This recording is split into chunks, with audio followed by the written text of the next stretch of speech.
ഉണ്ണികൃഷ്ണൻ എന്ന് പറയുന്ന ആൾക്കെതിരെ ഇപ്പോൾ ഒരു പുതിയ പോക്സോ കേസ് വന്നിട്ടുണ്ട്. ഇയാൾക്കെതിരെ നേരത്തെ തന്നെ ഒരു പരാതി കൊടുത്തയാളായിരുന്നു. നിങ്ങൾ ആ പരാതിയുടെ പേരിൽ പിന്നെ അതിൽ തുടർന്നുണ്ടായ സംഭവങ്ങളും നിങ്ങൾ ഒരുപാട് അനുഭവിക്കേണ്ടി വന്നിട്ടുണ്ട്. എങ്ങനെയാണ് ഇപ്പോൾ ഈ കേസ് കൂടി വന്ന സമയത്ത് എന്താണ് നിങ്ങൾക്ക് പ്രതികരിക്കാനുള്ളത്? സത്യം പറഞ്ഞാൽ സന്തോഷിക്കണോ അല്ലെങ്കിൽ സങ്കടപ്പെടണോ അങ്ങനത്തെ ഒരു അവസ്ഥയിലാണുള്ളത്. ഇത് കാണാൻ കുഞ്ഞുങ്ങളില്ലാത്ത ഒരു വിഷമം കൂടി ഉണ്ട്. അന്ന് ഈ പരാതി കൊടുത്തപ്പോൾ നിങ്ങൾ തെറ്റുകാരിയാക്കുകയാണ് ചെയ്തത്. ഒരുപാട് കാര്യങ്ങൾ നിങ്ങൾക്കെതിരെ പറഞ്ഞിട്ടുണ്ടായിരുന്നു. ഇതൊക്കെ ഉണ്ടായിരുന്നു. അന്നിത് ആരും ഞാൻ പറഞ്ഞപ്പോൾ ആരും വിശ്വസിക്കാൻ തയ്യാറായിട്ടില്ല. പിന്നെ എല്ലാവരും കൂടെ എനിക്കും മെൻ്റലായിട്ട് കാണുക ചെയ്തത്.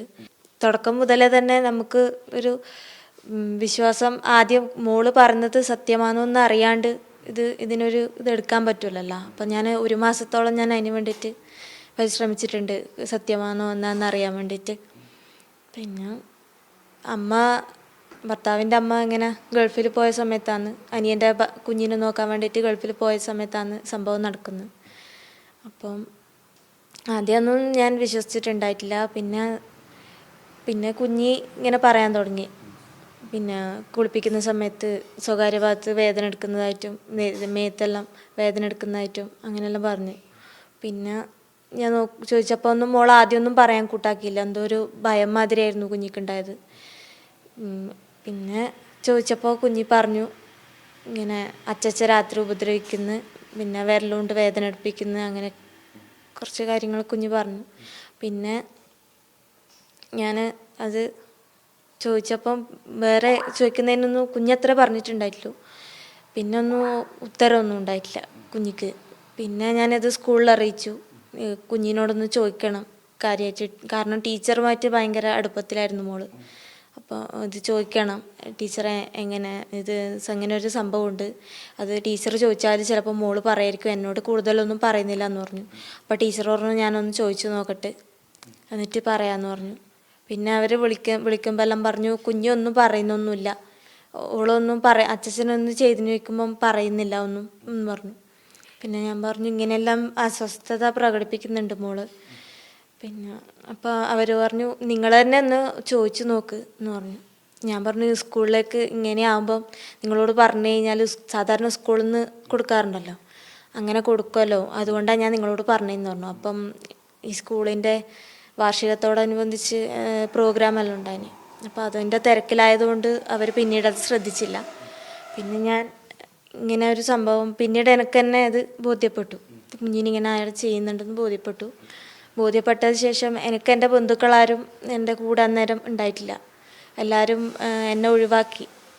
അതായത് എൻ്റെ ഭർത്താവ് ആളുകൾ വിശ്വസിച്ചിരുന്നത്. പിന്നെ അതുപോലെ തന്നെ എൻ്റെ ഭർത്താവിന് എൻ്റെ വീട്ടുകാരധികം ഇഷ്ടമല്ല, അവർ വരുന്നതും ഇഷ്ടമല്ല.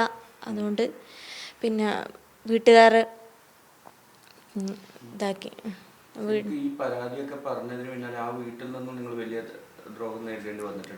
കല്യാണം കഴിഞ്ഞിട്ട് 1 മാസം കഴിഞ്ഞത് മുതൽ തന്നെ പ്രശ്നങ്ങളുണ്ടായിരുന്നു. പക്ഷേ കൂടുതലും എൻ്റെ അച്ഛൻ മരിച്ചതിന് ശേഷമാണ് ഞാൻ അനുഭവിക്കേണ്ടി വന്നത്. കൂടാണ്ട് ഈ അനിയൻ കല്യാണം കഴിച്ചപ്പോൾ അനുജൻ്റെ ഭാര്യ കൂടെ വന്നപ്പോൾ ഞാൻ കൂടുതലും അനുഭവിക്കേണ്ടി വന്നത്. ഈ മോൾക്ക് ഉണ്ടായ പ്രശ്നങ്ങൾ നിങ്ങൾ മനസ്സിലാക്കിയെന്ന് അറിഞ്ഞതോടുകൂടി ഭർത്താവിനെ നിങ്ങളെ അകറ്റാനുള്ള ശ്രമം ഉണ്ടായിട്ടുണ്ട്. നമ്മൾ അടി കൂടാൻ വേണ്ടി സ്ഥിരം എന്തെങ്കിലുമൊക്കെ കാരണം ഉണ്ടാക്കിയിട്ട് ഇയാൾ പ്രശ്നമാക്കുമായിരുന്നു വീട്ടിൽ. ഈ അതിനുശേഷം വലിയ നിങ്ങൾ ഒരു അമ്മ സ്ത്രീ എന്ന നിലയിൽ നിങ്ങൾ വല്ലാതെ ബാധിക്കുന്ന കാര്യങ്ങളാണ് പിന്നീട് ഉണ്ടായതൊക്കെ. ആ സമയത്ത് എല്ലാവരും നൽകേണ്ട ഒരു പിന്തുണ നിങ്ങൾക്ക് കിട്ടിയില്ല, നിങ്ങൾ കുറ്റപ്പെടുത്തുന്ന രീതിയിലേക്ക്. അതായത് നിങ്ങൾ ഈ പരാതി കൊടുത്തതിൻ്റെ പേരിലാണ് അങ്ങനെയൊക്കെ സംഭവിച്ചത്, അങ്ങനെയൊക്കെയാണ് പിന്നീട് ചർച്ചകൾ പോയത്. ഇപ്പോഴെങ്കിൽ ഈ 2ാമത്തെ കേസ് വന്നപ്പോൾ കുറച്ചധികം ആളുകൾ നിങ്ങളായിരുന്നു ശരിയെന്ന് പറയുന്നുണ്ട്. അതൊക്കെ കാണുമ്പോൾ എന്താ തോന്നുന്നത് ഇപ്പോൾ? അതൊക്കെ കാണുമ്പം സന്തോഷമുണ്ട്. ഇനി ഇങ്ങനെ ഒരു കുട്ടിക്ക് ഒരു അനുഭവം ഉണ്ടാവരുത് എന്നൊരു പ്രാർത്ഥനയുണ്ട്. പിന്നെ അയാളിനി പുറം ലോകം കാണരുതെന്നും ഒരു പ്രാർത്ഥനയുണ്ട്. ഈ സാമൂഹ്യ മാധ്യമങ്ങളിലായിരുന്നു ഒരുപാട് അന്ന് പോസ്റ്റുകൾ വന്നിട്ടുണ്ടായിരുന്നു. അപ്പോൾ അന്നത്തെ ഒരു മാനസികാവസ്ഥ ഒക്കെ എന്തായിരുന്നു, എങ്ങനെയായിരുന്നു? അന്ന് എനിക്ക് പുറത്തിറങ്ങി നടക്കാൻ പറ്റാത്ത അവസ്ഥയായിരുന്നു. ഞാനിവിടെ വീട് വിട്ടിട്ട് കാസർഗോഡ് നിൽക്കേണ്ട അവസ്ഥ വന്നിട്ടുണ്ട്. ഒരു 3 മാസത്തോളം അവിടെ ഉണ്ടായിരുന്നു.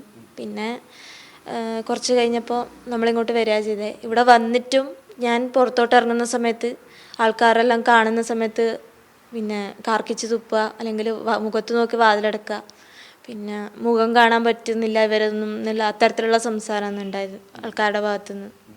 ഈ ഇയാൾ ഈ നാടക പ്രവർത്തകനും അങ്ങനെ ആളുകളുമായിട്ട് കുറച്ചുകൂടി ബന്ധപ്പെട്ട് പ്രവർത്തിക്കുന്ന ഒരാളാണ്. അതെ. അപ്പൊ അതുകൊണ്ട് ഇയാൾ ചിരിച്ചുകൊണ്ട് പറയുന്ന കാര്യങ്ങളാണ് ശരി എന്ന് ആളുകൾ വിശ്വസിച്ചു പോയി എന്ന് തന്നെയാണ് നിങ്ങൾ കരുതുന്നത്? അയാള് നാടകത്തിൽ അല്ല അഭിനയിച്ചുകൊണ്ടിരുന്നത്, യഥാർത്ഥത്തിൽ ജീവിതത്തിലും ഒരു വലിയ നടൻ തന്നെയാണ്. അപ്പൊ ഇനിയിപ്പോ ഇയാൾ ഈ കേസിലും കൂടി വന്നതോടുകൂടി ആളുകൾ സത്യം മനസ്സിലാക്കും, നിങ്ങൾക്ക് നീതി കിട്ടും എന്നൊരു പ്രതീക്ഷ ഉണ്ടോ? പ്രതീക്ഷയുണ്ട്. എന്താണ് സമൂഹത്തോട് എന്താണ് പറയുന്നത്? ഇങ്ങനത്തെ അവസരത്തിൽ നിങ്ങളെ വല്ലാതെ വേദനിപ്പിച്ച ഒരുപാട് പോസ്റ്റുകളും കാര്യങ്ങളൊക്കെ ആ സമയത്ത് വന്നിരുന്നു. അപ്പോൾ ആളുകളോട് പൊതുവെ എന്താണ് നിങ്ങൾക്ക് പറയാനുള്ളത്? പൊതുവെ എനിക്ക് ഒന്നേ പറയാനുള്ളൂ, നമ്മളെ മക്കളെ നോക്കേണ്ടത് നമ്മളെ തന്നെ ഉത്തരവാദിത്തമാണ്. പിന്നെ ഇങ്ങനെ പോക്സോ കേസിലും ഒക്കെ ബന്ധപ്പെട്ട് വരുന്ന കുട്ടികളുണ്ടാകുമ്പോൾ അവരെ പ്രത്യേകം കെയർ ചെയ്യണം. ഇപ്പം സ്കൂളുകളിൽ നമ്മൾ അയക്കുന്നുണ്ടെങ്കിൽ ഇപ്പം നമുക്ക് കുട്ടികളൊന്നും നമുക്ക് അങ്ങനെ പൊത്തി വെക്കാനൊന്നും പറ്റൂല. കേസിലുണ്ടെങ്കിലും കുട്ടികളെ പഠിക്കാൻ വിടേണ്ടതുണ്ട്, പുറത്ത് വിടേണ്ടതുണ്ട്. അപ്പം ഇങ്ങനെയുള്ള സാഹചര്യങ്ങളിൽ കുട്ടികളെ സംരക്ഷിക്കേണ്ട ഉത്തരവാദിത്തം മാതാപിതാക്കൾക്കാണ്. അത് അവർ നോക്കുക തന്നെ വേണം. ഇപ്പോൾ സ്കൂളിലായാലും കുട്ടികൾ സേഫ് അല്ല. സ്കൂളുകാരും പണത്തിന് വേണ്ടിയിട്ട് എന്തും ചെയ്യാൻ മടിക്കാത്ത ആൾക്കാരാണ്. അങ്ങനെ ഒരു അനുഭവമാണ് എൻ്റെ മോക്കുണ്ടായത്. അപ്പം ഇനിയെങ്കിലും എല്ലാ കുട്ടികളും ഒന്ന് ശ്രദ്ധിക്കണം എന്ന് ഉണ്ട്. അതുപോലെ തന്നെ അന്ന് ഈ സംഭവങ്ങളൊക്കെ നടക്കുന്ന സമയത്ത് നിങ്ങളാണ് കുറ്റക്കാരി എന്ന് വരുത്തി തീർക്കാൻ ഇവരുടെ ഭാഗത്തു നിന്നൊരു ശ്രമം കൂടുതൽ നടന്നു തോന്നുന്നുണ്ടോ? ഇപ്പൊ അവര് തന്നെ മാധ്യമങ്ങളോടൊക്കെ സംസാരിച്ചപ്പോൾ അപ്പോൾ പൂർണ്ണമായിട്ടും നിങ്ങളെ കുറ്റക്കാരാക്കുന്ന വിധത്തിൽ അത് അങ്ങനെ സ്ഥാപിച്ചെടുക്കുന്ന രീതിയിലൊക്കെ അവർ സംസാരിക്കുന്നുണ്ടായിരുന്നു. അങ്ങനെയൊക്കെ ഒരു ശ്രമം തുടർച്ചയായിട്ട് അവരുടെ ഭാഗത്ത് ഉണ്ടായിരുന്നെന്നാണ്. കല്യാണം കഴിഞ്ഞിട്ട് പിന്നെ എന്നെ ഉപദ്രവിക്കുമ്പോഴെല്ലാം ഇവർ എൻ്റെ, അതായത് എനിക്ക് മാനസികമാണെന്ന് മുന്നേ ഇവർ പറഞ്ഞ് പരത്തുന്നുണ്ട് ശരിക്കും.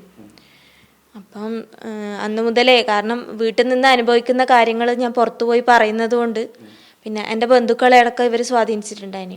പിന്നെ അതായത് അനിയൻ്റെ ഭാര്യ എൻ്റെ അച്ഛൻ്റെ ഏട്ടൻ്റെ ഭാര്യയുടെ അനിയൻ്റെ ഭാര്യയുടെ അനിയത്തിയാണ്. അങ്ങനെ ഒരു ബന്ധം കൂടിയുള്ള സ്ഥിതിക്ക് അച്ഛൻ്റെ വീട്ടുകാരെ മുഴുവൻ ഇവർ സ്വാധീനിച്ചു. അച്ഛൻ്റെ വീട്ടുകാർ ആരും നമുക്ക് അനുകൂലമായിട്ട് ഉണ്ടായിട്ടില്ല. കൂടാണ്ട് അച്ഛൻ്റെ ഒരു അനിയനുണ്ട്, ശ്രീകണ്ഠൻ, മണി എന്നാണ് വിളിക്കുക. അവർ ഈ പോക്സോ കേസ് വന്ന സമയത്ത് എനിക്ക് മാനസികമാണെന്ന് പോലീസ് സ്റ്റേഷനിൽ പോയി മൊഴി കൊടുത്ത ആൾക്കാരാണ് ഇവരുടെ ഭാഗം നിന്നിട്ട്. അപ്പോൾ അത്തരത്തിലുള്ള ഒരുപാട് അനുഭവങ്ങൾ എനിക്ക് എൻ്റെ അച്ഛൻ്റെ വീട്ടുകാരെ ഭാഗത്തു നിന്നും ഉണ്ടായിട്ടുണ്ട്. പിന്നെ കാൽച്ചിലമ്പിൻ്റെ സംവിധായകൻ, സിനിമാ സംവിധായകൻ MT അന്നൂരില്ലേ, നാടക, അവർ പിന്നെ എൻ്റെ അച്ഛൻ്റെ ഏട്ടനാണ്. അപ്പോൾ അവരാണ് ഈ കല്യാണം, എൻ്റെ കല്യാണം കഴിക്കാൻ തന്നെ കാരണം അയാളാണ്. അപ്പം അയാളും ഇതിനകത്ത് ഒരുപാട് കളി കളിച്ചിട്ടുണ്ട് ഇയാളുടെ ഭാഗത്തുനിന്ന്. അതായത് ഉണ്ണികൃഷ്ണനെ ഈ നാടകത്തിൽ കൊണ്ടുവരും, ഒരു നടനാക്കുകയും ഒക്കെ ചെയ്തത് ഈ MT അന്നൂരാണ്. ഇവർ തമ്മിലുള്ള പണ്ടേയുള്ള ബന്ധമാണ് നമ്മളെ കല്യാണത്തിലേക്ക് എത്തിയത്. അയാളുടെ മകൾക്ക് വന്ന കല്യാണം പിന്നെ അവർ എടുക്കാൻ തയ്യാറായില്ല. അതായത് എൻ്റെ ഭർത്താവിന് കാറ്ററിംഗ് ആണ് ജോലി. അപ്പം അവരെ മോള് ഡോക്ടർ വിഭാഗം പഠിക്കുന്നു. അപ്പം അങ്ങനെ ഒരു പ്രതിസന്ധി വന്നപ്പം ഇവർ കൊടുക്കാൻ തയ്യാറുമല്ല, എന്നാൽ അവരെ പിണക്കാനും പറ്റില്ല. അപ്പോൾ ആ ഒരു സ്ഥിതിക്ക് നേരെ എന്നിലേക്ക് വന്നതാ. അങ്ങനെയാണ് ഈ കല്യാണം നടന്നത്. ഈ ഉണ്ണികൃഷ്ണന് ഇത്തരം കുട്ടികളെ ദ്രോഹിക്കുന്ന ഇങ്ങനെ ഒരിക്കലും അംഗീകരിക്കാൻ പറ്റാത്തൊരു മാനസികാവസ്ഥ ഉണ്ടെന്ന് നിങ്ങൾ നേരത്തെ മനസ്സിലാക്കിയതാണ്? നേരത്തെ അല്ല, കുറച്ച് മുന്നേ, മോളുടെ അനുഭവം വെച്ചിട്ട്. പിന്നെ എനിക്ക് തോന്നിയിരുന്നു മുന്നേ, അതായത് അവിടെ ഇല്ല കുട്ടികൾ ഉണ്ടാവുമല്ലോ, ഇവരെ കസിനെല്ലാം, അങ്ങനെയെല്ലാം വരുന്ന സമയത്തും ഒരു മോശം ഇതായിട്ട് തോന്നിയിട്ടുണ്ട്. പിന്നെ എനിക്കൊന്നും കുളിക്കാൻ വരെ പോകാൻ പറ്റാത്ത അവസ്ഥയാണ്. അതായത് ഒളിഞ്ഞു നോക്കുക, അങ്ങനത്തെ എല്ലാം പരിപാടി ഉണ്ട്.